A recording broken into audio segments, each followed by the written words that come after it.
Now, if we're talking about a gold rush, our minds are automatically cast back to images of the Yukon, of hardy men and women who've sold all of their worldly goods and pit themselves against the ravages of an incredibly tough and challenging land, all in the hope of striking it rich.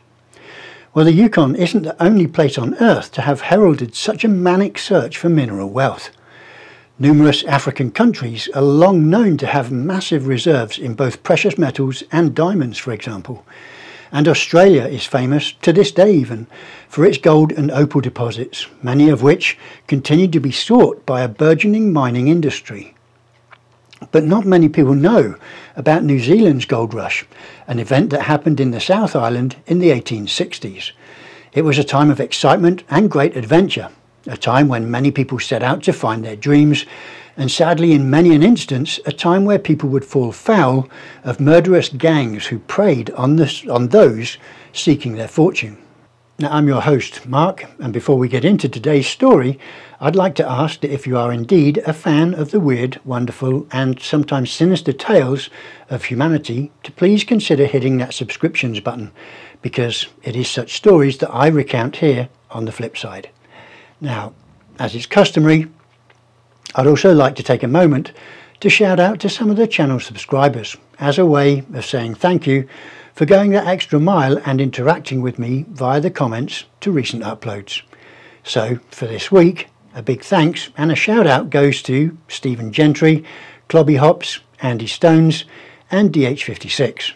Ladies and gents, thanks for your comments. Please do keep them coming because they're always hugely appreciated and very warmly welcomed. But without further ado, this is the tale of the murderous Burgess Gang that terrorised the New Zealand gold rush of the 1860s, here on the flip side.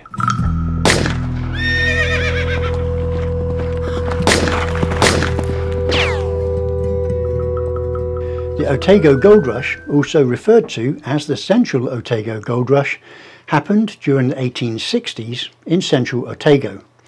This is on New Zealand's southern island. This was by far the country's biggest gold strike to that date. Now, as is standard in any event where the potential to uncover vast fortunes is concerned, it led to a rapid influx of foreign miners to the area.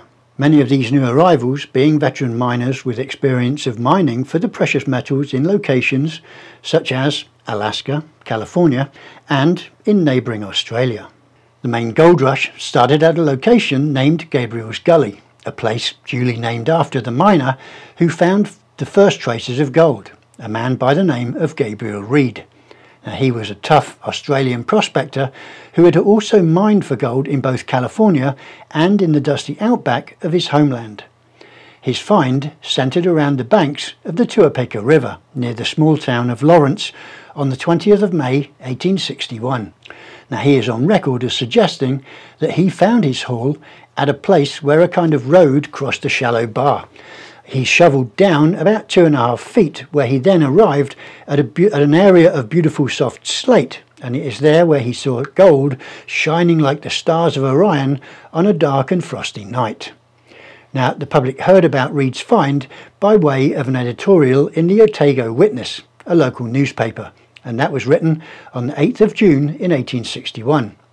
In it, the editorial documented the miners' 10-day-long prospecting tour that resulted in the find. Now, initially there was little reaction at first until John Hardy of the Otago Provincial Council stated that he and Reid had prospected a claim about 31 miles long and 5 miles wide, and in every sinkhole that they sunk they had found deposits of the precious metal. And with those words, the gold rush began. Not being limited to the immediate area of the find, the gold rush spread out throughout much of central Otago, leading to the rapid expansion and commercialisation of the new colonial settlement of Dunedin, a mining town which quickly grew and which is, in modern times, New Zealand's 8th largest city. Sadly, that rush was soon to dwindle, and just a few short years later, most of the smaller and newer settlements were deserted, and gold extraction had become a more long-term and industrialised mechanical process. Now, by Christmas of that same year, there were 14,000 prospectors mining the Tuapeka and Waipori goldfields, Within a year, the region's population had swollen by a massive 400%, with prospectors swarming in mainly from the dwindling Australian goldfields. Gabriel's Gully led to the discovery of further goldfields within central Otago. A second gold strike in 1862, close to the modern town of Cromwell, did nothing to dissuade new hopefuls and prospectors and miners, as miners staked claims from the Shotover River in the west through to the town of Naseby in the north. In November of 1862, farmhands Thomas Arthur and Harry Redfern sneaked away from their arduous chore of shearing sheep for their employer, William Rees, on his ranch in Queenstown in order to look for gold. Their chosen spot was on the banks of the Shotover River. Now imagine this comical scene.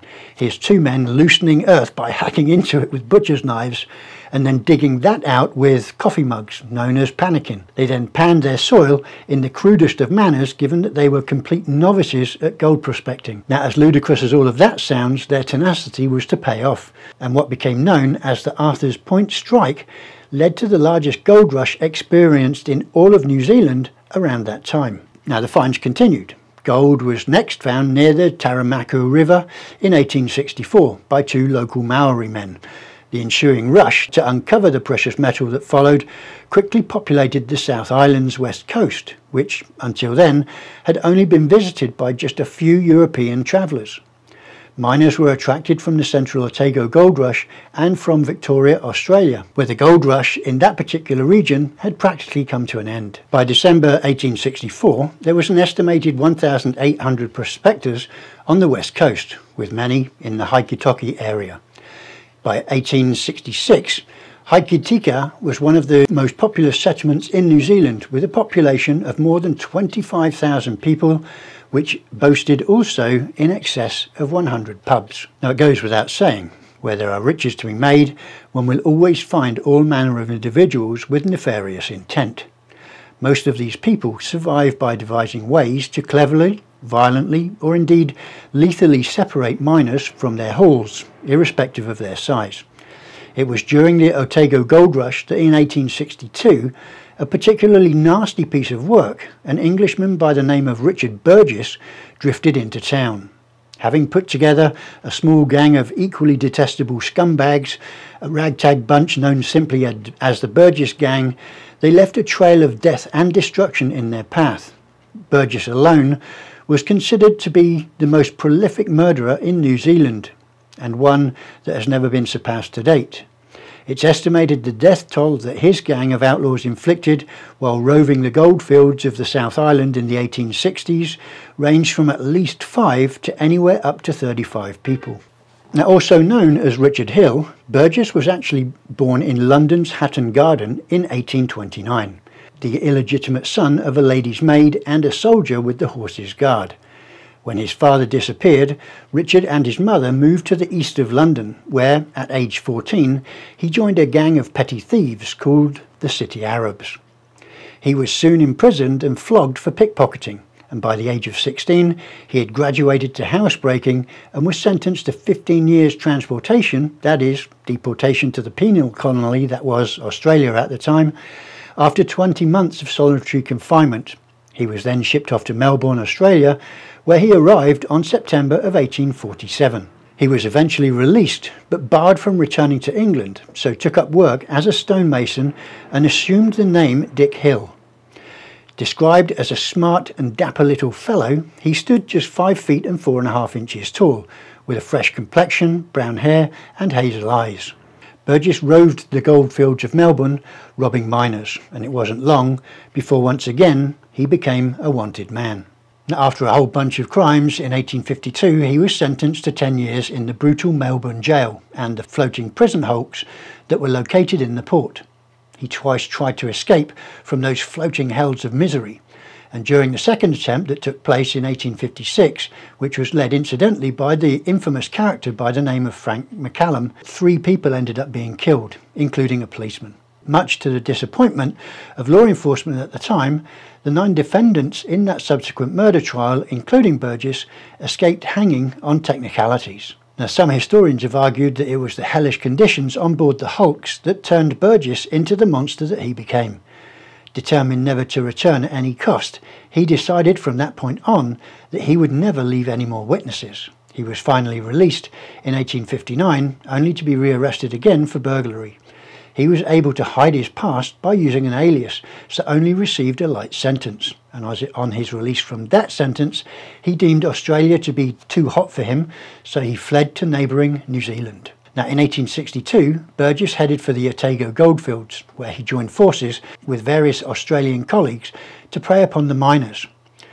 Many were former cellmates, including his right-hand man, a man by the name of Thomas Kelly, alias Thomas Noon.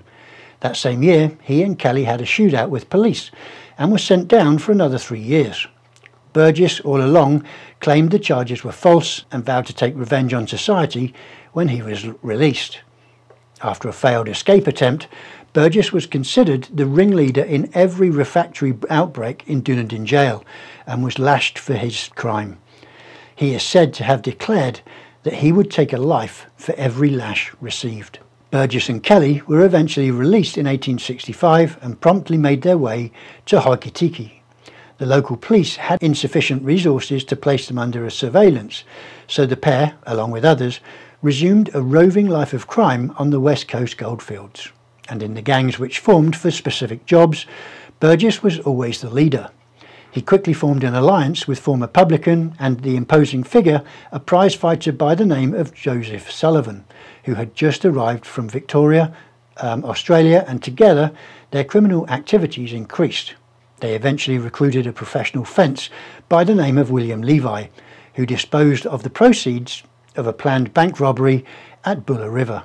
Now, to escape police surveillance, the gang moved north to Greymouth, and 2 days later, after their arrival, they held up and strangled a young surveyor by the name of George Dobson, who they had mistaken for a local gold buyer by the name of E.B. Fox. Now, George Dobson was in fact the second son of Edward Dobson, a prominent civil engineer who oversaw the construction of much of the country's earliest infrastructure. After murdering Dobson, the gang fled to the declining goldfields in the Buller area in the hopes of robbing the bank there. Now, unfortunately for them, the bank had closed prior to their arrival. They then walked the rugged and isolated Manga Tapu track to the nearby settlement of Marlborough. While they were encamped at Canvastown, Levi went to check out the nearby Wakamarina goldfield. At a place called Deep Creek, he learnt that an old acquaintance, a man by the name of Felix Matthew, who was now a local publican and storekeeper, was about to leave the area with 2 other businessmen and a miner in order to investigate prospects on the West Canterbury goldfields.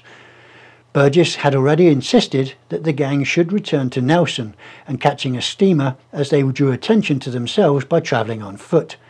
And on the way, Burgess and the other gang members had decided to rob the party from Deep Creek, given that it was thought that they would be carrying money and gold. Now, according to Burgess, Kelly refused to participate in the hold-up, given that the target of the robbery was an acquaintance. The robbery, however, as planned, went ahead.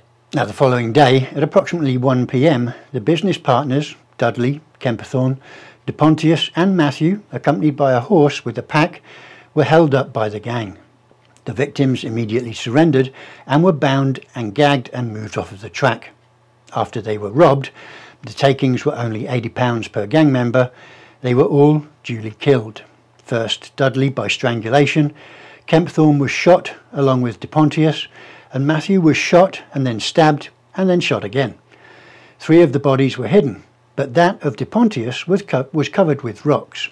If the bodies were ever found, the gang reasoned that De Pontius would be missing, and the first conclusion would be that De Pontius committed the crime. The gang then shot the horse through the head and let the animal slide down off of a bank into vegetation.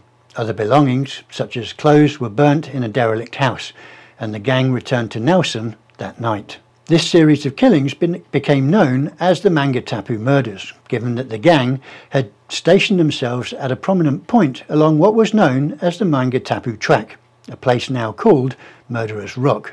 And prior to the encounter with the group, they crossed the paths with another man by the name of James Battle, who was indeed a flax grower. Now, he had terminated his employment and he was on his way returning to his home in Nelson via the Manga Tapu track. Now, at first the gang let him pass, But later they caught back up with him and robbed him of all of the money he had, which was £3.16, and then they too killed him and buried him in a shallow grave. Now the murdered travellers were soon missed, and a reward was put out for them. Unknown to the gang, a friend of the victims, a man by the name of Heinrich Moller, was planned to meet Matthew's party in Nelson in order to return the horse to Canvastown. However, when Moller didn't meet the group on the track or in Nelson that evening, he asked other friends and hotels if they had in fact seen the group. Moller eventually returned empty-handed to Canvastown after several days of waiting, where he duly informed the locals of his story. A man by the name of George Jevis then rode to Nelson immediately to inform the police, and he and many others suspected foul play.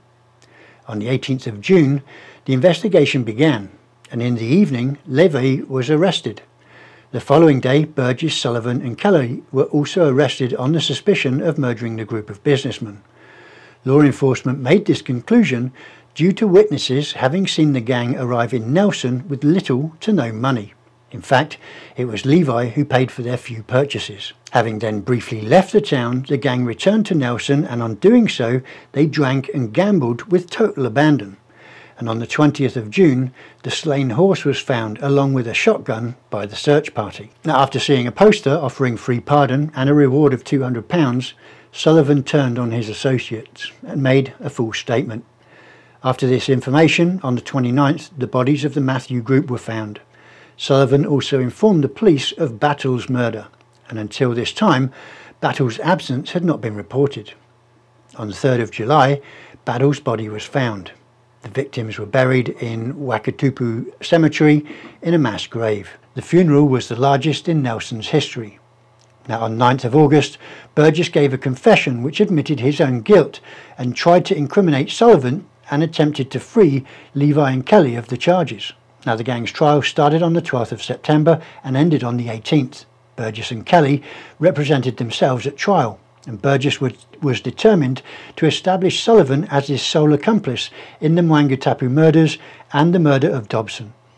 During the trial, he read out for 5 hours the confessions of Burgess the murderer, in which he detailed many crimes and exonerated Kelly, Levi and others, but implicated Sullivan as his main accomplice in numerous killings and robberies. In prison, meanwhile, Burgess had expanded his written confessions into a full autobiography, the publication of which was banned through fear that it would undermine public morality. The famous author, Mark Twain, after seeing a manuscript of the 46-page confession of Burgess, described the penmanship as without peer in the literature of murder. Now, the jury found Burgess, Levi and Kelly guilty of murder and sentenced them to death by hanging. Sullivan was given immunity in this case after giving information. A second trial was started on the 18th of September, which tried Sullivan for the murder of James Battle. This was very unusual, given that it was information provided by Sullivan which led to Battle's murder being discovered. Sullivan was not granted immunity for that separate crime and was duly found guilty of murder and also sentenced to death by hanging. But just 2 weeks later, Sullivan's sentence was overturned to a life sentence of imprisonment. Sullivan was shipped to Dunedin, where he served 7 years of his life sentence. A conditional pardon was granted, where he was instructed to leave New Zealand and never return. Additional terms of this pardon denied him access or entry to Australia or any of her colonies. But Sullivan, however, did travel to Melbourne to see his wife and children, where he was eventually caught by authorities. What happened to Sullivan next is a bit of a mystery. No records of him exist after this time. He simply vanished. There is evidence, however, of Sullivan's death in Auckland on the 16th of September 1921, although that by some is debated. The town of Nelson had never had a murder case before this. Gallows were specifically constructed, which allowed 3 men to be hanged simultaneously. A hangman was duly summoned from the city of Wellington. Burgess, Kelly and Levi became the region's first executions on the 5th of October 1866. While Levi and Kelly protested their innocence, Burgess was defiant to the end. After cheerfully entering the prison yard, he thanked the various officials in attendance and declared that he had no more fear of death than he had of going to a wedding.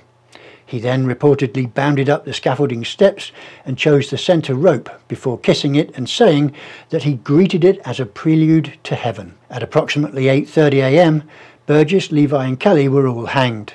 Burgess and Levi died instantly, however Kelly choked. Death masks were duly made of the convicted men for the pseudoscience of phrenology, the study of the shape of the skull to determine a person's character traits. Now, it's not really clear what happened to the bodies, but there are numerous urban legends about what went on at the burial of the three men.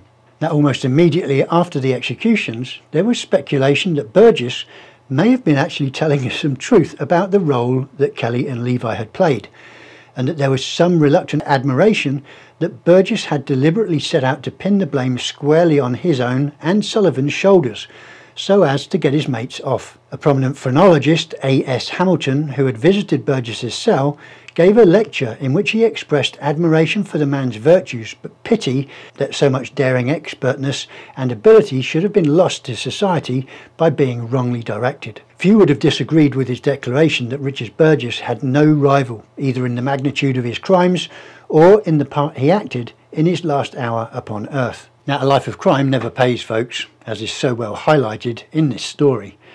But that's all we've got time for today's instalment, and if you have indeed liked this video, please do give it a like, and don't forget to subscribe if you haven't already. Please also hit that notifications bell in order for you to get notified as and when the next instalment is ready for your viewing pleasure. Now, if you also feel that you may have a story that you'd like me to research for inclusion on the channel, please feel free to submit those ideas in the comments below, or indeed in the community tab on the channel. Other than that, all that remains is for me to wish you all the best. Please stay safe, stay sane, and above all, stay healthy. And until we meet again, here on the flip side.